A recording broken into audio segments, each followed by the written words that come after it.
तीन चीज होती है। एक होता है सुमन, दूसरा होता है भजन और तीसरा होता है ध्यान। या सुमन, ध्यान और भजन, इस तरह भी उनको कह सकते हैं। सुमन कहते हैं जो मंत्र मिला है, नाम मिला है, उसका जाप करना। नाम जप भी कह देते हैं, नाम जाप भी कह देते हैं उसको। एक तो हम उसको जबान से बोलते हैं, कईयों की जो कीर्तन करते हैं, जैसे कहते हैं राम राम राम राम राम राम राम, कई कहते हैं राम राम राधे श्याम राधे श्याम राधे श्याम राम राम राधे श्याम राम राम राधे श्याम, कोई कहते राधे राधे राधे राधे राधे राधे राधे राधे। जो भी मंत्र होता है उसका जाप करना। नाम में बड़ी शक्ति है। सच्चे मन से जो जाप करते हो तो नाम हर चीज को पवित्र करने वाला, दोषों से मुक्त करने वाला, पापों को हरने वाला, मन बुद्धि को ठीक करने वाला, विवेक विचार को सुधारने वाला और मन की मलिनता को दूर करके हृदय को शुद्ध और पवित्र बनाने वाला होता है। नाम में शक्ति होती है। नाम के सुमरण मात्र से इतने गुण तो वैसे ही आ जाते हैं। अब नाम का सुमरण एक तो ये है कि चलते फिरते करते उसको, वो ख्याली सुमरण है। वो सुमरण बहुत ऊंचे दर्जे का है। एक सुमरण है एकांत में बैठ के आप अगर उसका सुमरण करते भी हो तो वो एक विशेष तवज्जो के साथ किया जाता है। अपने ख्याल और विचार को शिथिल करके जब उस तरह से नाम का सुमरण करते हैं तो हमारा ध्यान किसी दूसरी ओर नहीं जाना चाहिए।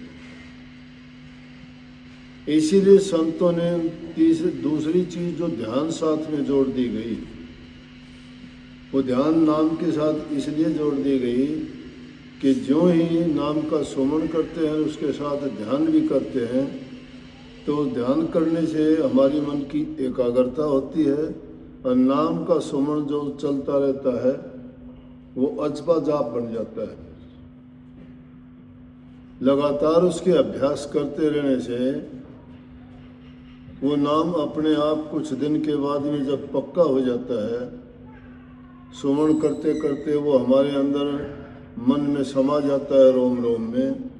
जब भी हम ख्याल करते हैं या नहीं भी ख्याल करते तो वो सुमरण चलता ही रहता है और पक्का होने के बाद। और जब ध्यान करते हैं तो उसके साथ नाम का सिमरण भी करते हैं। नाम का सिमरण के साथ जब ध्यान करते हैं तो ध्यान करने वाले के गुण हम में आते हैं। मन की वृत्तियां एकाग्र होती हैं, मन इधर उधर डोलता नहीं, शिथिल हो जाता है एक जगह पर। और उस शिथिलता में क्या है कि उस शिथिलता के दौरान हम मन की सारी वृत्तियों को एक जगह पर केंद्रित करते हैं जहाँ पर सुरत की बैठक है। और सुरत की बैठक हमारी दोनों आंखों के मध्य में, इनके पीछे की ओर है। उसके अंदर सब कुछ समाया हुआ है क्योंकि ये रूप परमात्मा की अंश है, तो उसमें उसका साक्षात्कार होता है। तो उस दौरान जब तुम ध्यान करते हो तो तुम्हारा ध्यान दूसरी चीज में है ही नहीं। ध्यान करते वक्त, नाम का सुमरण करते वक्त श्वास की क्रिया बहुत हल्की हो जाएगी। श्वास का कुछ समय के लिए तो आपको पता रहेगा कि आप सांस भी लेते हो, सुमरण भी करते हो, ध्यान भी करते हो, लेकिन अभ्यास करते करते कुछ महीनों के बाद वो आप पर निर्भर करता है कि आप अपने मन को कितना एकाग्र कर पाते हो। वो ध्यान करते करते आप अपने तन की सुध भूल जाओगे। मन में कोई संकल्प विकल्प दूसरा उठेगा नहीं। सिर्फ उसमें एक धुन बन के नाम की वही गरजेगी और सूरत की चढ़ाई ऊपर की तरफ शुरू हो जाएगी। और वो किस तरह से चढ़ेगी, उसकी 3 प्रकार की चाल होगी। पहले उसकी कीड़ी की चाल होगी, फिर उसकी मकड़ी की चाल होगी, लेकिन चलेगी मछली की तरह से। पानी की धार जब ऊपर से गिरती है तो मछली में ये शक्ति है कि उस धार को पकड़ के ऊपर चढ़ जाएगी। गिरते हुए पानी में कोई जीव चढ़ नहीं सकता, लेकिन वो मछली चढ़ती है। शब्द की डोर जो ऊपर से आके नीचे की ओर लटकी हुई है, उसको पकड़ के मछली की चाल से चढ़ती है। लेकिन गति क्या होगी, कुछ समय के लिए कीड़ी की गति पे चलेगी। जो जो अभ्यास बढ़ता चला जाएगा, उसकी गति मकड़ी जैसी हो जाएगी। मकड़ी को जानते हो ना, तार छोड़ के वो नीचे लटक जाती है, कहीं से भी इधर उधर डोल के फिर उस तार को पकड़ के ऊपर चढ़ जाती है। और उसके बाद द्रुत गति से जब चढ़ती है तो उसकी विहंगम चाल हो जाती है। विहंगम चाल क्या होती है? विहंगम एक ऐसा पक्षी बताते हैं कि वो आकाश में रहता है, और जब वो नीचे आता है तो बीच में ही अंडा देता है, और अंडा जमीन तक नहीं पहुंचता, उससे पहले ही फट के उससे बच्चा निकलता और ऊपर ही चला जाता है, जमीन पे गिरता नहीं कभी। तो विहंगम वो ऐसा है कि वो जब आए उसी टाइम पल मात्र में चढ़ जाए। लेकिन ये बात कहने सुनने की अगर तुम अपनाना चाहोगे, सोचोगे, इस पर अमल करना चाहोगे, सिर्फ समझाने के लिए तो बता दिया। अगर इस चीज़ पर अमल नहीं करते हो, उसके पहले बहुत कठिन काम है कि उन नियमों का पालन करना। सबसे पहले शिथिलता है शरीर की, फिर उसके बाद में शिथिलता है मन और इंद्रियों की, और फिर है सूरत और निरत की। जब तक वो शिथिलता नहीं आती, तब तक इन बातों की ओर तो सोचने का मतलब ही नहीं है। धीरे धीरे करके जब अभ्यास में उतरते चले जाओगे तो आप दर्जे बाई दर्जे ये सूरत उन रूहानी दर्जों से होके गुजरेगी, और उनमें जिस दर्जे पर जो धुन होगी उस धुन का सुनना है भजन। तो ये 3 जो इसके हमारे अंग थे, पहला सुमरण है, दूसरा ध्यान है और तीसरा भजन है। इन तीनों को संत मत ने इकट्ठा मिला दिया। ये अलग अलग नहीं है। कुछ लोग कह देते हैं पहले नाम का सुमरण करो कुछ दिन, फिर कुछ दिन ध्यान करो, फिर उसके बाद शब्द को सुनो। गलत बात। ये कोई ख्याली भक्ति नहीं है। ख्याली भक्ति करोगे तो बैठे बैठे भी सोच लोगे, आप कुछ भी कहो, कुछ भी आप बोल सकते हो कि मैंने वो धुन सुन ली, मैंने प्रकाश देख लिया, मैंने तेज पुंज देख लिया, मैंने वहाँ दिव्य गुरु के दर्शन हो गए, मैंने ज्योति का प्रकाश देख लिया। ये लेख की बात, सुनी सुनाई बात, ये ज़्यादा आगे नहीं चल पाती। ये करनी का भेद इसीलिए बताया कि जो इंसान अभ्यास करेगा उसको ये अनुभव होंगे। उसके जब ध्यान में बैठेगा, जब उसको शुद्ध नहीं रहेगी तो उसके पैर भी सुन्न हो जाएंगे, हाथ भी सुन्न हो जाएंगे। 3 बंद लगाते हो, तुम्हारे हाथ उस जगह से हट जाएंगे, तुम्हें पता ही नहीं लगेगा कब हट गए। क्योंकि ध्यान की अवस्था में जाने के बाद में इस शरीर की शुद्ध नहीं रहती, अंगों की शुद्ध नहीं रहती कि कौन सा अंग किस तरह तुझे पीड़ा है या क्या है। वो तो पता जब चलता है तुम ध्यान से वापस जब उठना चाहते हो और सुरत जब देह में आती है वापस उन रूहानी दर्जों से उतर के, तो तब उसको ये भान होता है कि मेरे किसी शरीर में सुन्नपना आया है, तब उसको पता लगता है। इसीलिए सार वचन में लिखा है, जब सुरत आवे देह में तो देह रूप ले ठान, जब उलट चढ़े ऊपर को तो शब्द रूप पहचान। जब वो नीचे देह में आती है तो इसको बहुत भान हो जाता है इस चीज़ का कि शरीर है, तेरे अंग हैं, किसी में पीड़ा है या कोई सुन्न है या सही है। लेकिन जब ध्यान की अवस्था में होता है तो उसको शुद्ध नहीं है, तू घर में है, बाहर है, समाधि में है। हाँ, चेतनता रहेगी उसमें, चेतन रहेगा। चेतन नहीं रहेगा, ख्याल नहीं रहेगा तो उसको इन चीज़ों का वर्णन कैसे थोड़ा बहुत बारी बता दिया, नहीं तो इन चीज़ों का वर्णन नहीं हो सकता। ये तो सिर्फ एक इशारे के रूप में आपको बताया है, वो कहन सुनन की बात नहीं है, वो देखा देखी है। देखा देखी किसकी? इन आँखों से नहीं, ना इन आँखों से देखा जाता है, ना इन पैरों से चला जाता है, ना इन हाथों से काम होता है। चले बिन पैर, सुने बिन काना, कर बिन काम करे विधि नाना, अनन रहित सकल रस भोगी, बिन रस न वक्ता बड़े योगी। जबान के बिना बोला जाता है, अनस्पोकन वर्ड है वो, अनटोल्ड, अनरिटन, अनएक्सप्लेनेबल। समझ गए? अवर्णनीय है, कौन करेगा वर्णन? कहन सुनन की बात नहीं है, वो करने की है।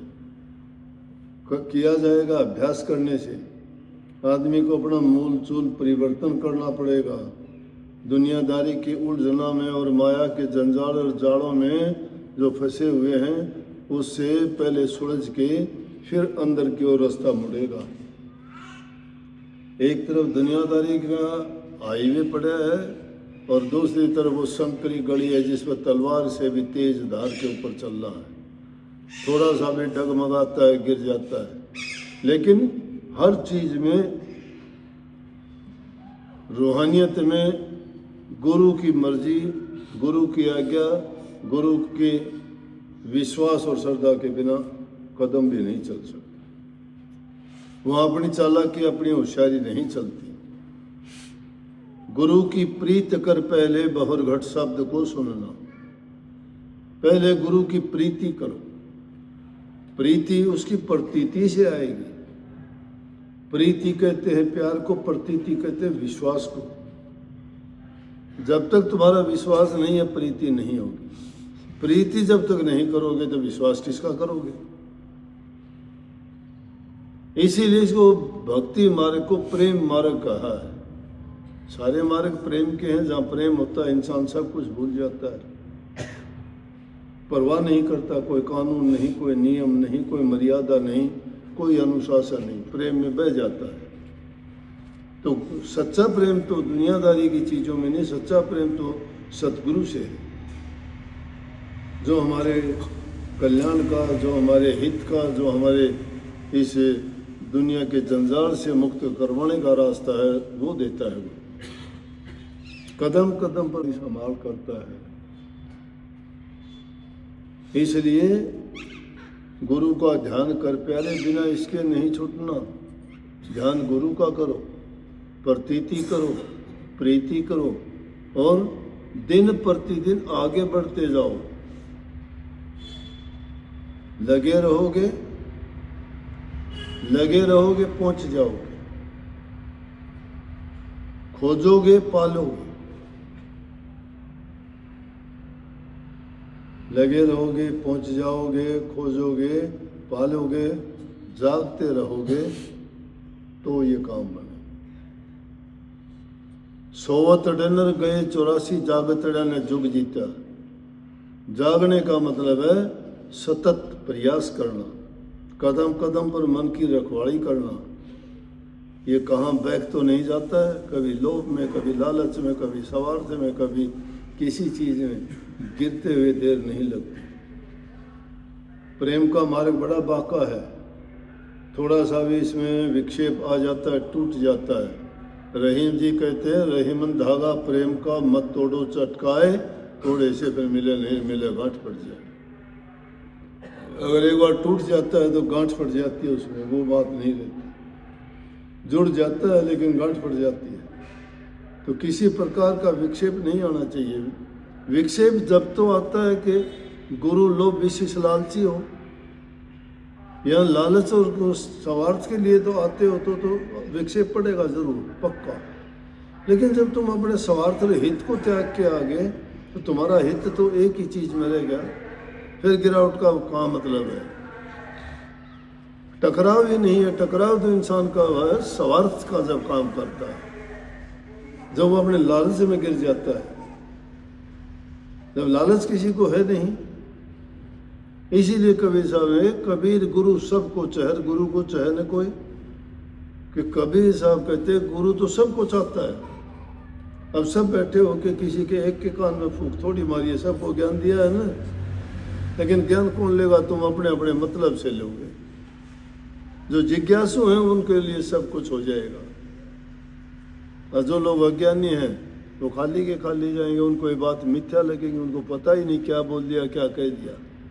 कभी जिन्हें नाम का सुमरण नहीं किया, जो सोए पड़े हैं, अज्ञानी हैं, समझ ही नहीं है, जानते नहीं नाम किस बला, क्या बला है नाम,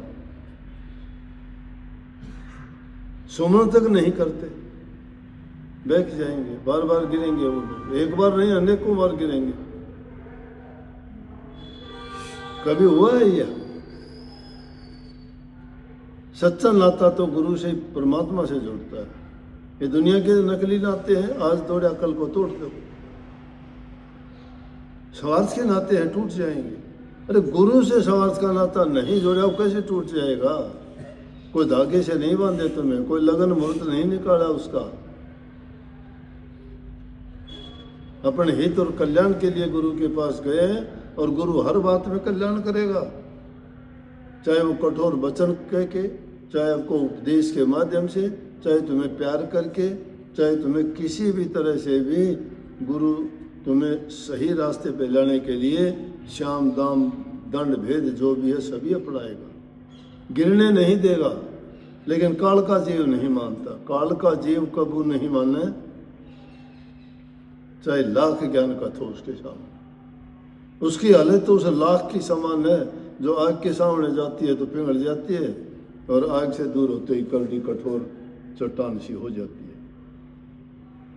इसलिए कही कि अज्ञानी लोग मानते नहीं है, काल का जीव कबू नहीं माने, कोटि कथो ज्ञाना, जैसे लाख आग ढिंग पिंगड़े पाछे काष्ठ समाना, पाछे काठ जैसी करडी हो जाती है। इसलिए भाई ध्यान अभ्यास करना बहुत जरूरी है, करो। अच्छी बात बताई, इन चीज़ों से डरो नहीं। अगर नाम बजते हुए तुम्हारे प्राण भी छूट जाए तो उससे अच्छी क्या बात होगी। अपना एक सत्संगी था, सुन लिया हुआ नाम तुमने, वीडियो भी देख ली होगी। ये होते हैं सत्संगियों के रूप, शब्द गाता गाता एक तारा एक तरफ, और वो अपने काम में लीन, अपना खोल गया पर्दा। आई रुकावट उससे, उसने प्रचार करने की जरूरत पड़ी, एकदम कट कर दिया। हाय तौबा नहीं की उसने दुनियादारों की तरह से। ये इसलिए सच्चे मन से करोगे, मालिक आप सबका है, तो जागते रहोगे तो आपका कल्याण उद्धार सभी खुश हो जाए। राधा